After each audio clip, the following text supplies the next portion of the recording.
Então, Abacuque, capítulo 1, do verso 12 até o verso 1 do capítulo 2. Não és tu, desde a eternidade, ó Senhor, meu Deus, ó meu Santo, não morreremos. Ó Senhor, para executar juízo, puseste aquele povo, tu, ó rocha, o fundaste para servir de disciplina. Tu és tão puro de olhos que não podes ver o mal, e a opressão não podes contemplar. Por que, pois, toleras os que procedem perfidamente e te calas quando o perverso devora aquele que é mais justo do que ele? Porque fazes os homens como os peixes do mar, como os répteis, que não tem quem os governe? A todos levanta o inimigo com o anzol, pesca-os de arrastão e os ajunta na sua rede varredora. Por isso ele se alegra e se regozija. Por isso oferece sacrifício à sua rede e queima incenso à sua varredora, porque por elas enriqueceu a sua porção e tem gordura a sua comida. Acaso continuará por isso esvaziando a sua rede e matando sem piedade os povos? Por-me-ei na minha torre de vigia, colocar-me-ei sobre a fortaleza e vigiarei para ver o que Deus me dirá e que resposta eu terei à minha queixa. Amém? Irmãos, o livro de Abacuque, ele pode ser dividido em 2 diálogos e um monólogo.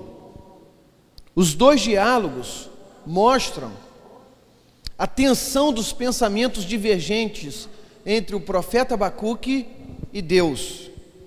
Nos versículos do capítulo 1, de 1 a 4, Abacuque ora.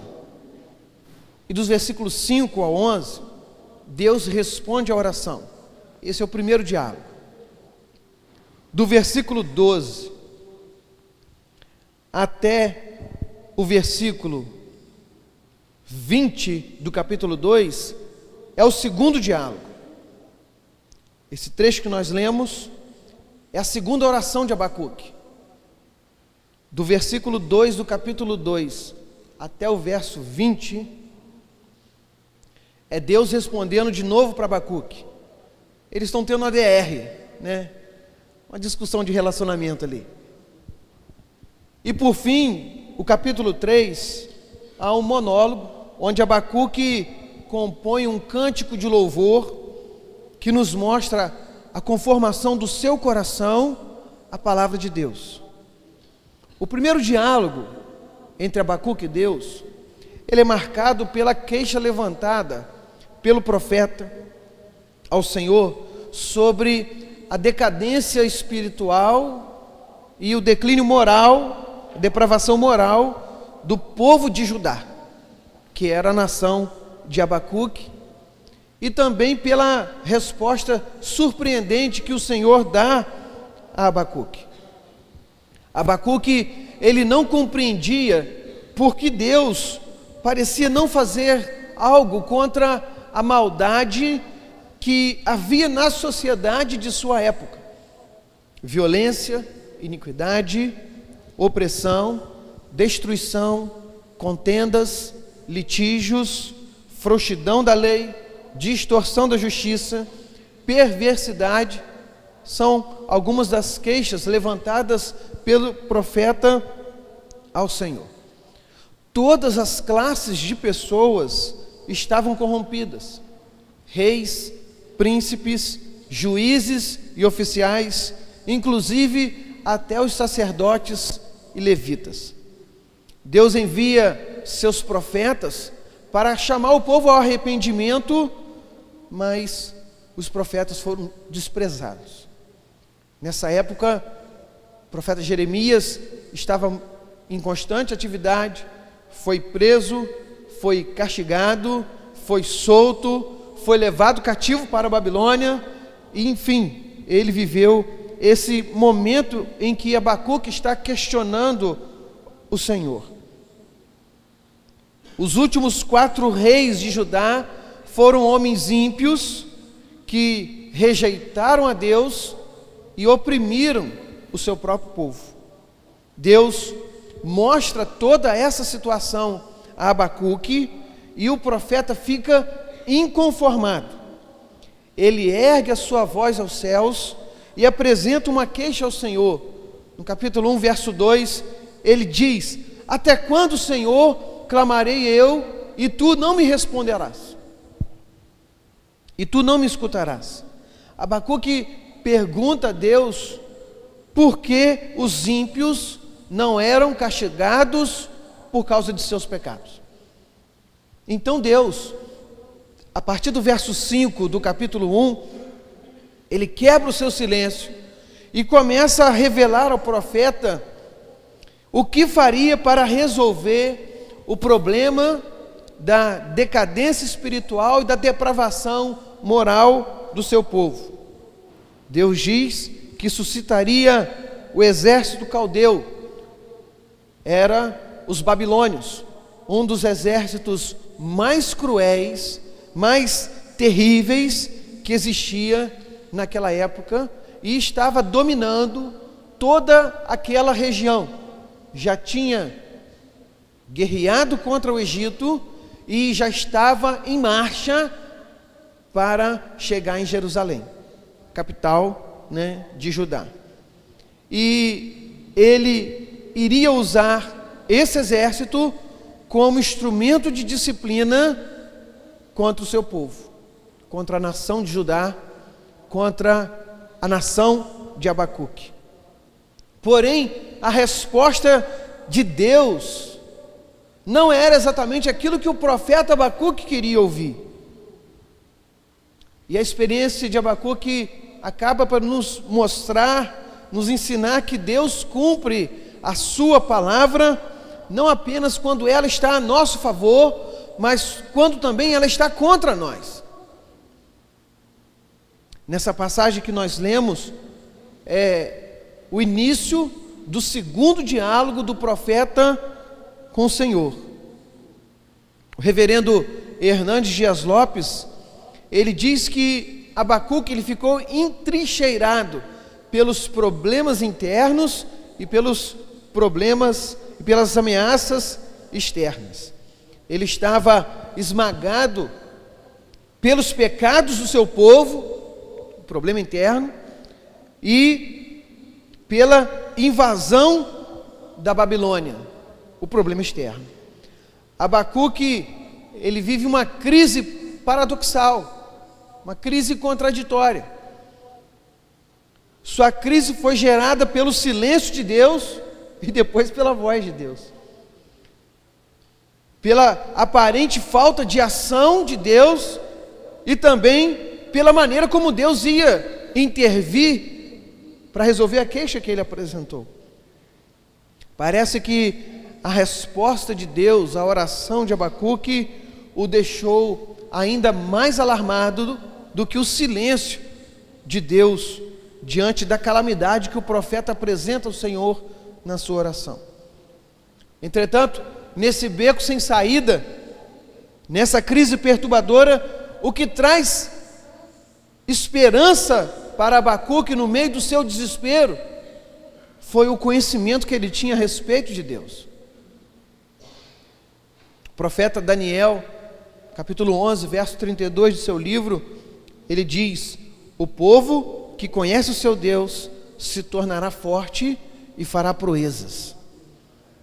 Em outra versão, o texto diz: mas o povo que conhece o seu Deus resistirá com firmeza. Grave isso no seu coração, na sua mente. O conhecimento que temos sobre Deus é o maior antídoto contra o desespero. É sobre isso que eu quero falar. Conhecimento de Deus, conhecer a Deus, nos fortalece e nos ajuda a permanecer firmes diante das lutas e das adversidades que surgem em nossa vida. O conhecimento que Abacuque tinha sobre Deus o ajudou a descansar e confiar na palavra do Senhor. Mas o que o profeta Abacuque nos revela a respeito de Deus nessa passagem? Para a nossa reflexão, eu quero dar destaque ao verso 12 deste capítulo 1, de onde aprenderemos um pouco mais a respeito de Deus e de seus atributos. Amém? A primeira coisa que Abacuque nos ensina sobre Deus é que Deus é eterno. Ele começa dizendo no verso 12: não és tu desde a eternidade? Enquanto os deuses da Babilônia eram ídolos feitos pelas mãos humanas, o Deus de Israel é o Deus que existe de eternidade a eternidade. A Bíblia diz no Salmo 90, verso 2: antes que nascessem os montes, ou que tivesses formado a terra e o mundo, sim, de eternidade a eternidade, tu és Deus. Deus não foi criado, Ele é o Criador. Ele não foi produzido pela arte ou imaginação humana. É Ele quem dirige a história. Minha voz está falhando um pouquinho, porque eu estou segurando uma tosse. E se eu disparar, tossir... Parafraseando o Dr. Martin Lloyd-Jones, posso afirmar que quando nos encontramos oprimidos pelos problemas, não há nada mais consolador e tranquilizador do que saber que o Deus a quem adoramos está dirigindo toda a história. Seu trono está acima do mundo e fora do tempo. Deus, o Senhor, reina por toda a eternidade. Amém? Eu conversando com um cliente do escritório essa semana lá em Italva, e ele chegou: Daniel, tá bravo o negócio, né? A gente para com os empresários, tá bravo, tá ruim, o comércio tá fraco, são as coisas que a gente começa a ouvir. Aí eu concordei com ele: tá bravo mesmo. Cliente fechando empresa falindo, empresa dando baixa, empresa saindo, empresa chegando, mas o saldo está ficando negativo. Aí eu falei com ele: o negócio está feio mesmo. Eu falo para você que se eu não soubesse que Deus estava controlando tudo, eu ficava desesperado. Mas como eu sei que Deus está no controle de todas as coisas, eu vou confiar nele. É um gancho para a gente tentar evangelizar a pessoa, né? Deus está no controle de tudo, e por ser eterno, irmãos, Deus é imutável em seu propósito e em sua providência. Tudo pode mudar, mas Deus não muda. Ele jamais muda.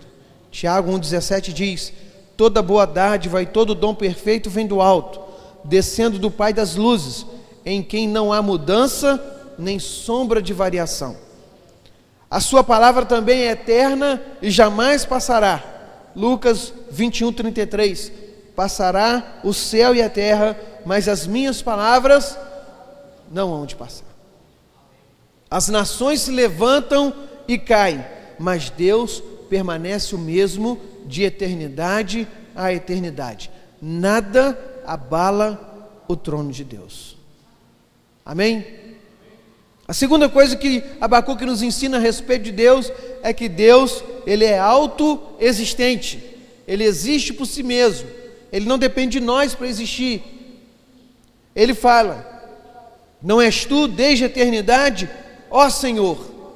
Como que essa palavra Senhor aparece na sua Bíblia? Em letras maiúsculas? Ou aparece só o S maiúsculo e o resto minúsculo? Na minha aparece tudo maiúsculo, e quando aparece tudo maiúsculo, aí está o nome de Deus. Se você for examinar os originais no hebraico, estará escrito lá, Yahweh. Né? Treinei pra caramba para falar isso, sem embolar a língua. Yahvé, o nome relacionado a Jeová. Esse nome foi o nome que Deus revelou a Moisés lá na sarça ardente. A palavra Senhor, com as letras maiúsculas, não é um simples pronome de tratamento a Deus. Ela é Yahvé, um dos nomes de Deus no Velho Testamento. E esse nome significa eu sou. Eu sou o absoluto. Eu sou o autoexistente. Antes dele não houve nenhum Deus, e depois dele não haverá outro Deus. Só ele é Deus. Como Elias disse no Monte Carmelo, depois daquela prova toda, só o Senhor é Deus. Só o Senhor é Deus. Deus não depende em nenhum sentido de nada que acontece no mundo, mas Ele existe em si mesmo. Terceiro, Abacuque nos diz que Deus é santo. Ele vai, não és tu desde a eternidade, ó Senhor, meu Deus, ó meu santo. Deus não é apenas eterno quanto ao tempo, autoexistente quanto ao seu ser, mas Ele também é santo quanto ao seu caráter. Deus é totalmente puro, isento de pecado. A Bíblia diz em 1 João, capítulo 1, verso 5, Ele é luz e nele não há trevas nenhuma. O profeta descreve o Senhor como puro de olhos e que não pode contemplar o mal. Abacuque está seguro não só pela existência eterna de Deus, não só de sua autoexistência, de sua independência de tudo e de todos, mas também de que Ele é santo, total e absolutamente justo e santo. James Wolfram diz que a santidade de Deus é a garantia do julgamento do pecado. A santidade de Deus é a garantia da libertação do seu povo e do estabelecimento da justiça e do direito a todos os homens. A expulsão dos anjos rebeldes do céu, de Adão e Eva do jardim do Éden, do dilúvio, a destruição de Sodoma e Gomorra, o cativeiro de Israel, a tomada de Jerusalém, são realidades patentes que nos provam que Deus vai julgar os ímpios. Deus vai julgar os ímpios. O Senhor odeia o mal, Ele abomina a iniquidade, e no dia do juízo, aqueles que se agarraram aos seus pecados serão banidos para sempre da presença de Deus. Se eu não me engano, João 3,36 diz que aquele que crê no Filho tem a vida eterna, mas aquele que não crê já passou, não terá vida, mas a ira de Deus sobre ele permanece. A ira de Deus, porque Deus é santo. Porque Deus é santo. Abacuque também fala que Deus, Ele é soberano, Ele dirige as nações. Ele fala: ó Senhor, para executar juízo, puseste aquele povo, tu, ó rocha, o fundaste para servir de disciplina. Ele está fazendo uma referência aos caldeus, aos babilônios. A história não está à deriva, ela não caminha para um caos, como alguns filósofos dizem por aí. Os acontecimentos históricos, eles não são apenas produtos da mente humana, ou das ações políticas e militares das grandes e poderosas nações. É Deus que dirige a história. É Ele quem levanta reis e abate reis, que levanta reinos e abate reinos. Foi Deus quem suscitou os caldeus para irem até a nação de Judá. Foi Deus que pôs a Babilônia naquela época como posição de liderança mundial para executar disciplina contra a nação de Judá. A história da humanidade, irmãos, ela não está sendo conduzida pelas mãos das superpotências mundiais. Tudo está caminhando de acordo com os planos de Deus. Nada foge do controle e do poder absoluto do Senhor. E se as nações estão sob o controle de Deus, Deus está olhando para você também. Deus está cuidando de você. Isso me leva ao quinto ensinamento a respeito de Deus, que Abacuque nos deixa nesse verso. Deus é fiel. Deus é fiel. Na minha versão, ele diz: não morreremos. Não morreremos. Abacuque compreende que Deus é fiel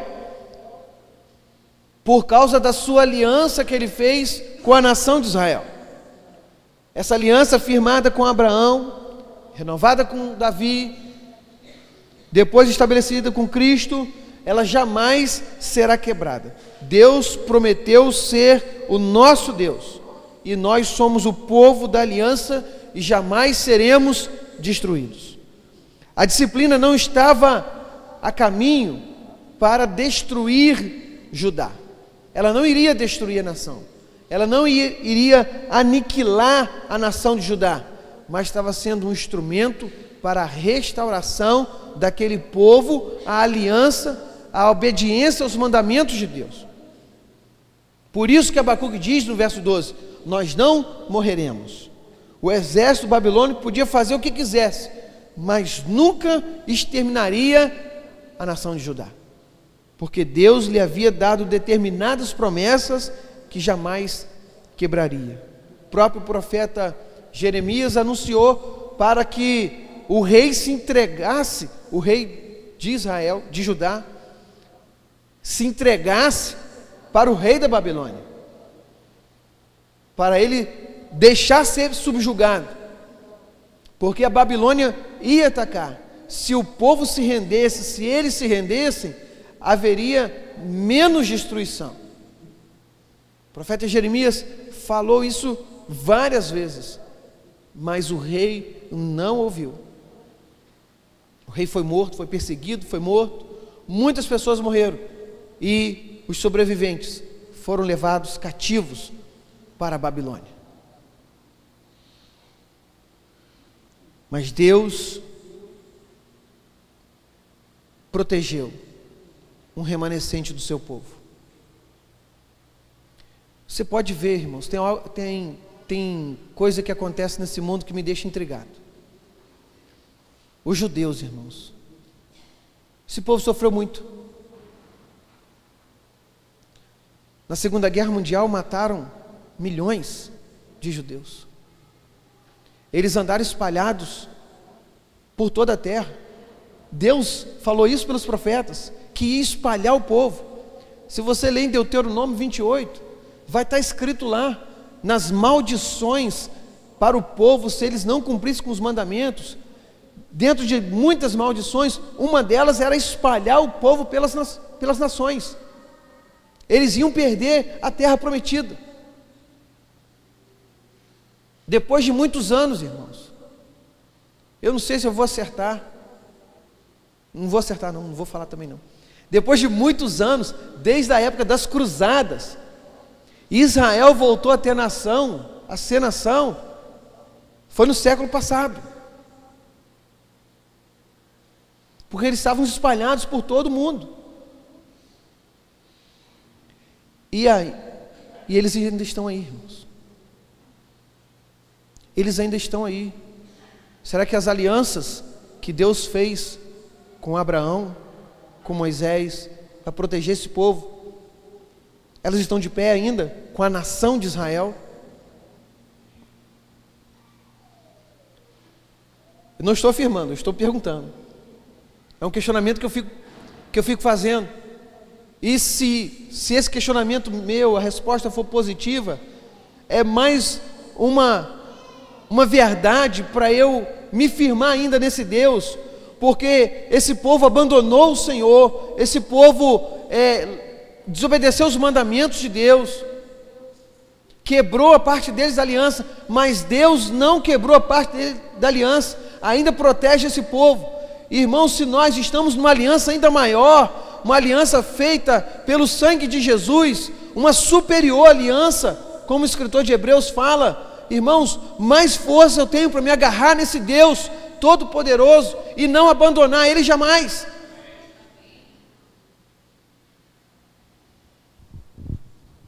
Glória a Deus, Ele é fiel.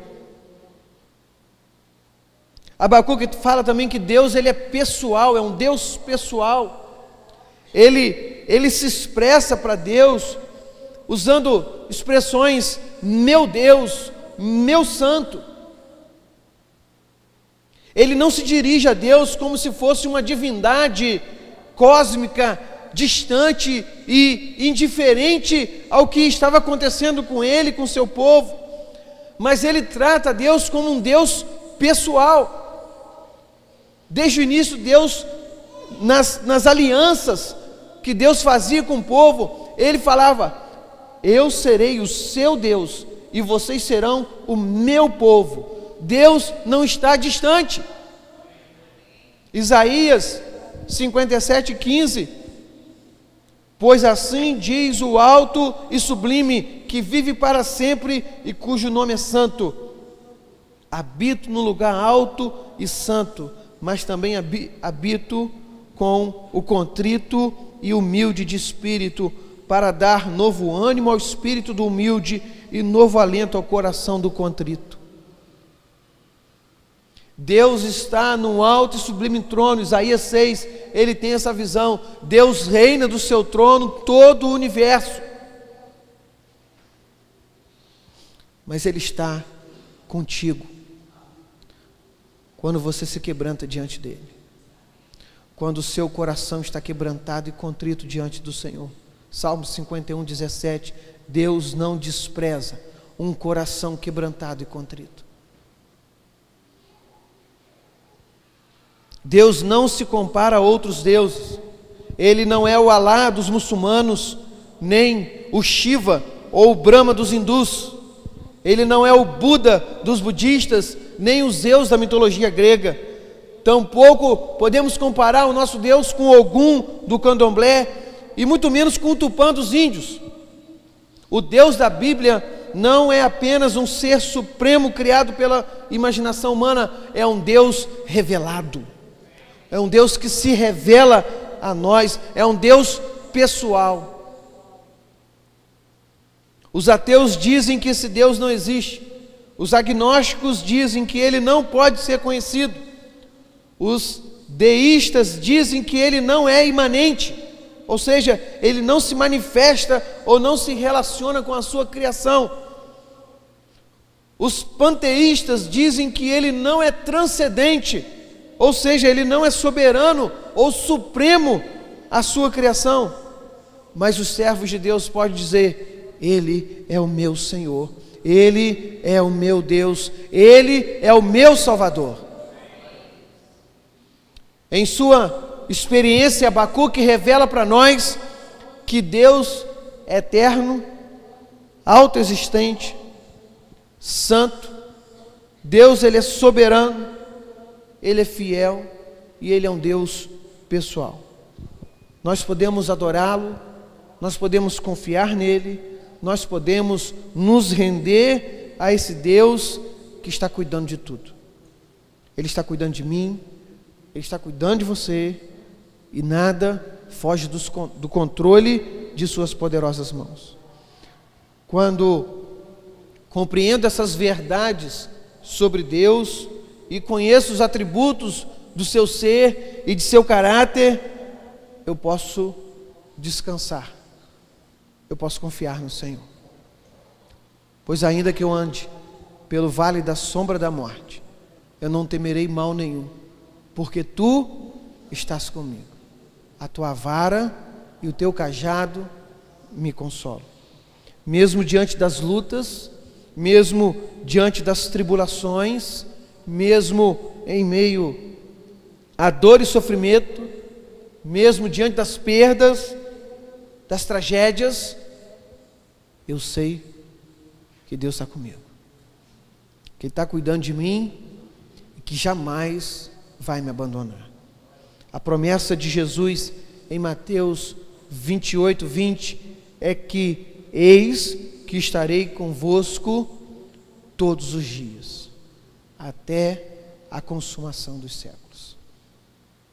Deus, Jesus, o Espírito Santo estarão conosco todos os dias, até o final dos tempos. Diante disso, irmãos, eu apresento para você 3 aplicações.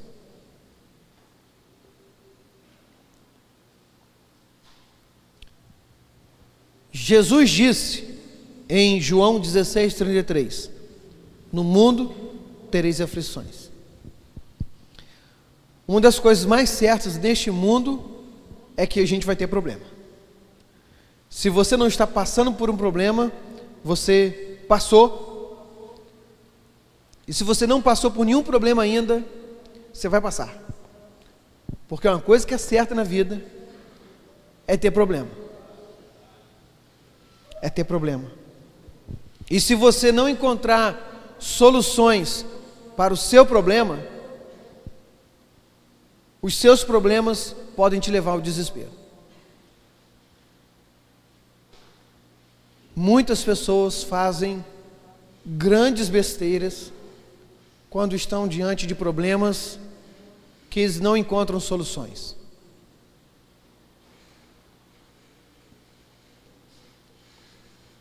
Segundo, Jesus disse em João 15:5: sem mim nada podeis fazer. Você vai ter problemas. Você pode passar por dificuldades. A tribulação pode chegar até você. Provações podem vir sobre sua vida. Crises financeiras você pode passar. Problemas no trabalho você pode ter. Problemas na sua família, dificuldade no casamento, filhos, tudo isso. Mas você não pode passar sem Jesus. A Bíblia diz em Romanos 8, abre lá, Romanos 8, do 35 a 39, que podemos passar por muitas situações.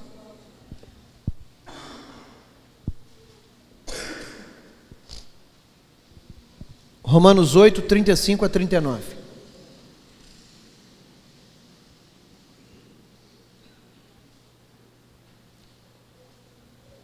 Amém? Quem nos separará do amor de Cristo? Será tribulação, ou angústia, ou perseguição, ou fome, ou nudez, ou perigo, ou espada? Como está escrito: por amor de ti somos entregues à morte o dia todo, fomos considerados como ovelhas para o matadouro. Em todas essas coisas, porém, somos mais que vencedores por meio daquele que nos amou. Porque estou bem certo de que nem a morte, nem a vida, nem os anjos, nem os principados, nem as coisas do presente, nem do porvir, nem os poderes, nem altura, nem profundidade, nem qualquer outra criatura poderá separar-nos do amor de Deus que está em Cristo Jesus nosso Senhor. Nós não podemos fazer nada sem Cristo. Esse texto nos diz que podemos passar por muitas situações complicadas: perseguição, fome, angústia, tribulação, perigo, escassez, até anjos ou demônios, qualquer criatura, e diz que nada nos separará do amor de Deus. nada nos separará do amor de Deus. Então, primeiro, no mundo tereis aflições. Segundo, nós precisamos de Cristo. Nós precisamos estar agarrados nesse amor de Deus. Terceiro, o conhecimento que tenho sobre Jesus, sobre Deus, vai afetar diretamente a minha vida no que diz respeito à maneira pela qual eu vou encarar os problemas e aflições neste mundo. Vou repetir. O conhecimento que eu tenho sobre Jesus, sobre Deus, vai afetar diretamente a minha vida no que diz respeito à maneira pela qual eu vou encarar os problemas e aflições neste mundo. O que quer dizer isso? De que maneira você conhece Jesus? Quem é Jesus para você? Muitas igrejas, muitos pastores têm pregado Jesus como um gênio da lâmpada mágica. O que é o gênio da lâmpada mágica?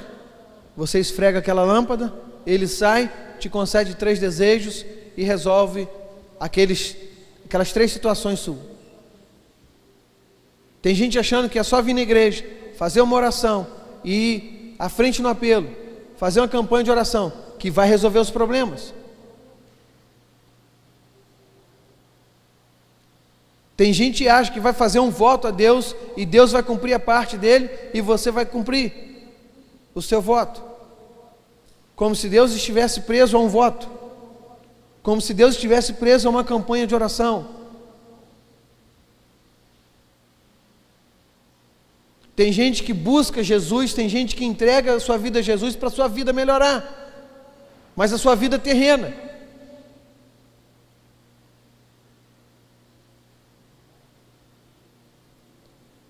Nós temos, vou falar nós porque essa igreja ainda não viu isso acontecendo, mas as igrejas aí têm pregado um Jesus resolvedor de problemas, resolvedor de situações complicadas.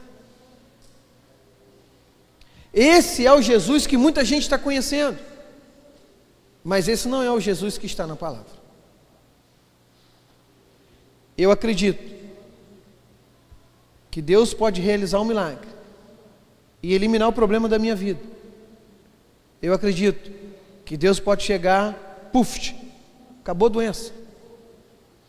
Que Deus pode chegar para o meu filho que está afastado e arrastar ele pelas orelhas e botar aqui na igreja do meu lado. Ele fez isso com Paulo.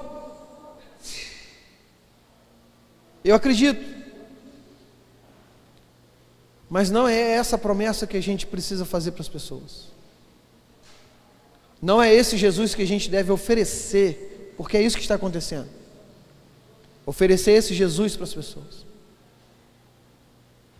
O Jesus que precisa ser apresentado é diferente de ser oferecido.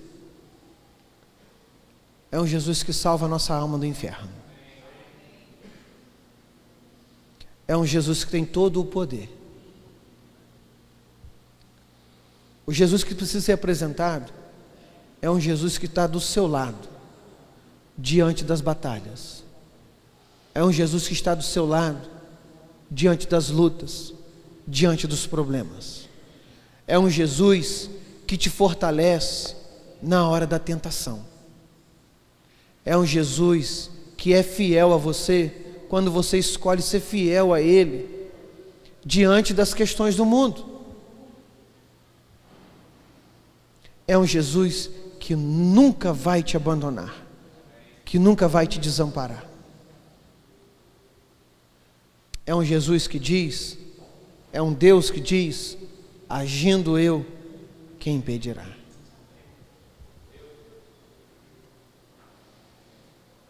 Precisamos pregar um Jesus que está presente, que está nos ajudando a enfrentar as dificuldades.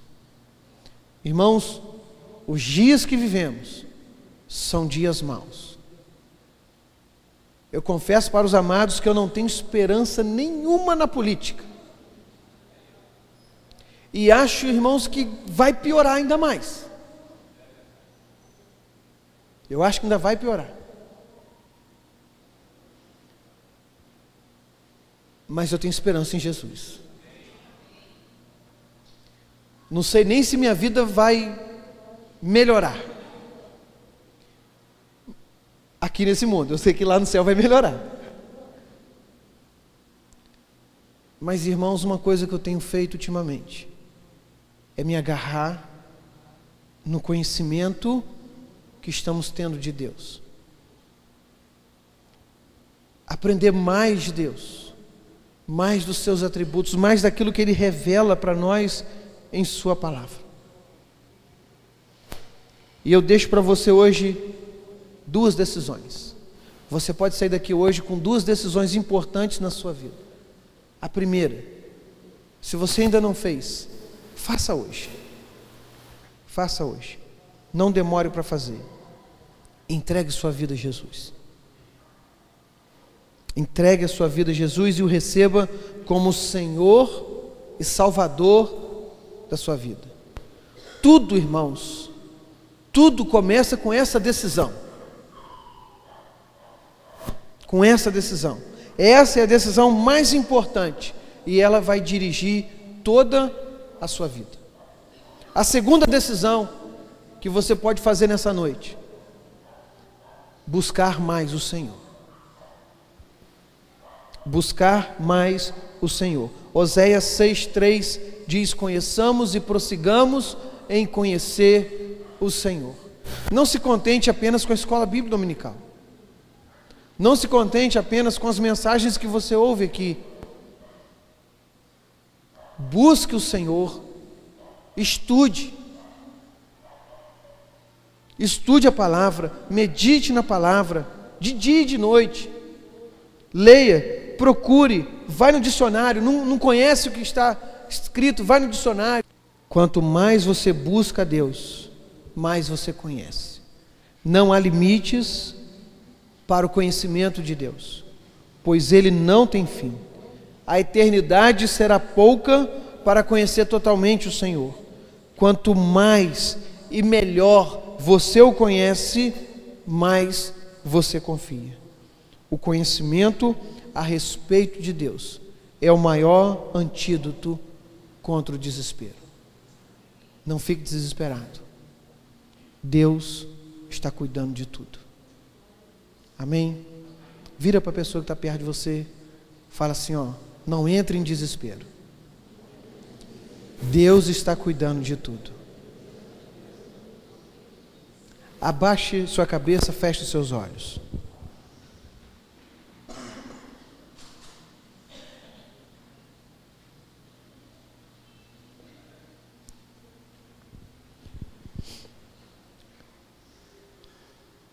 O que você tem passado ultimamente?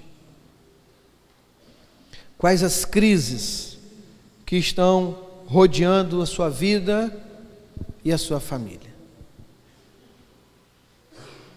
O quão distante você está de Deus e de sua igreja?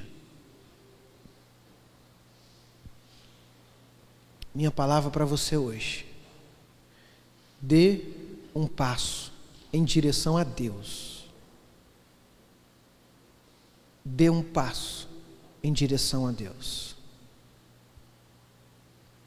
Apresente sua oração a Deus nesse momento. Fale com o Senhor. Deus, eu tenho andado distante. Esse é o seu caso? Fale isso para o Senhor. Deus, eu não estou feliz com a vida que eu tenho vivido. Senhor, eu tenho passado por diversos problemas. Essa é a sua vida? Essa é a sua situação? Apresente para o Senhor. Senhor, minha família está um caos. Meu casamento está quase perdido. Essa é a situação? Apresente para Deus. Senhor, estou perdido no colégio. Na escola, eu não sei o que fazer. As tentações são grandes demais. Sinto que as bases da minha fé estão ruindo diante daquilo que está sendo apresentado no colégio. É essa a situação? só tenho ouvido música do mundo e música que não presta.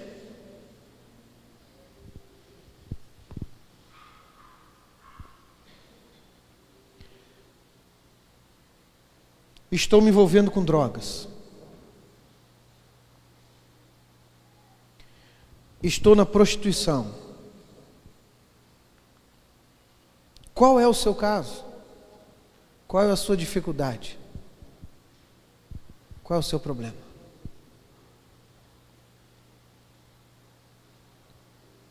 Eu não vou te prometer nessa noite a resolução do seu problema.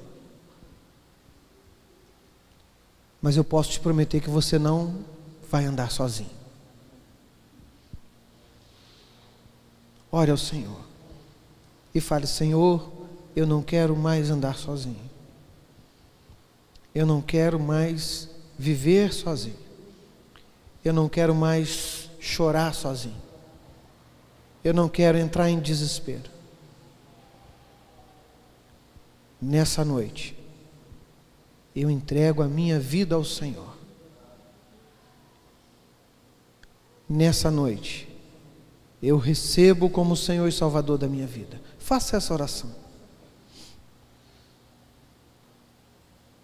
Nessa noite, Senhor, eu me comprometo a buscar mais o Senhor, a te conhecer mais, a estudar mais a Tua palavra, a orar mais ao Senhor, a buscar mais o Senhor em oração, a adorar mais o Senhor em espírito e em verdade.